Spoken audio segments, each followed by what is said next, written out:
2026, what's the plan? Slightly less events than in last year or the year before that. We're going to drop down to only 3 events this year. This is mostly just to do with budget, and obviously last year taking a massive toll on us, just trying to keep the cars running and keep going. So we're going to focus all our efforts on just 3 events this year. First one is ORC. We had a really good run on this last year, so we're going to go and try and repeat that successful performance. We really enjoyed the event, so we're going to go back there and use it as sort of a shakedown for our second event of the year, which is going to be EPA Division 2. So this is an event that I haven't done before, but obviously we've been over to watch a few times, and is an event that I've always wanted to do, get on to the proper EPA stages. It should be something that both myself and Bill are really looking forward to. With that in mind, actually, Bill is also sitting in with me for both EPA and ORC.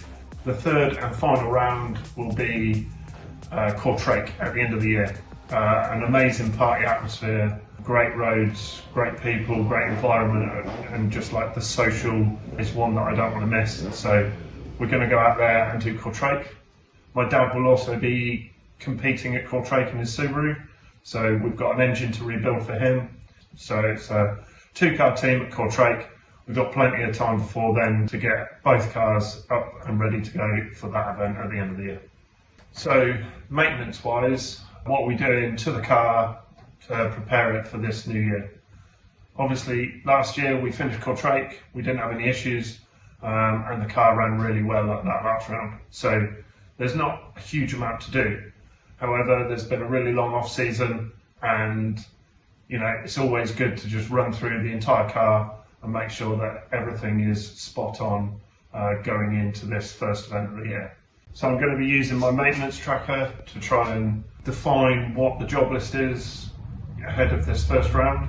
I've started this at the start of last year after having a few technical and mechanical issues, things that maybe we could have spotted or replaced components earlier.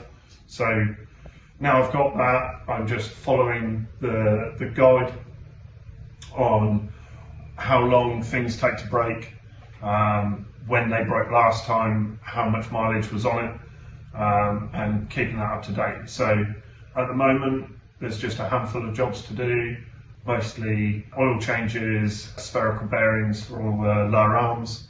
I've had to get my fire extinguishers serviced, and a handful of other bits and pieces. I'm guessing this is what Scott means by a handful of other bits and pieces.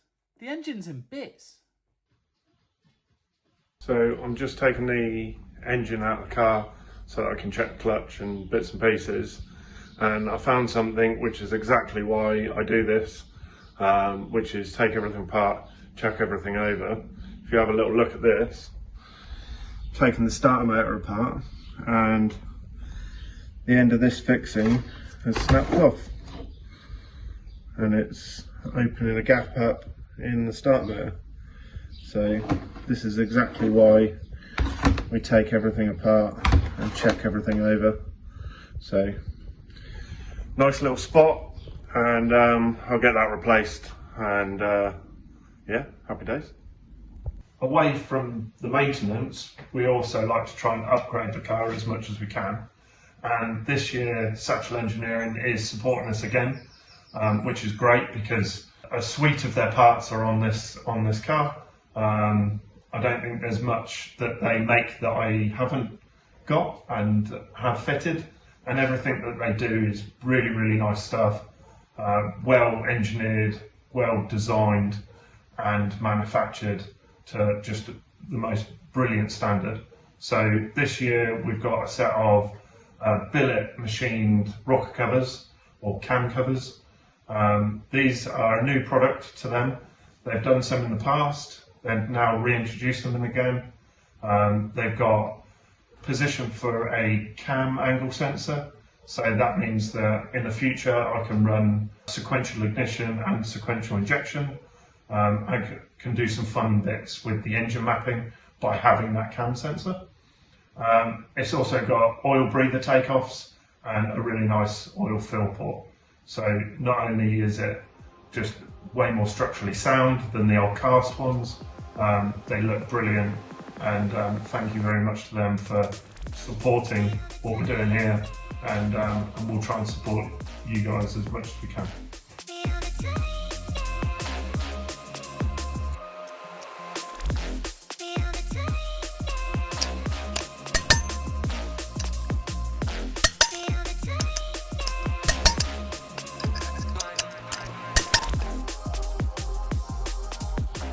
Okay, so car's all back together and ready to go for ORC Canal Rally this weekend.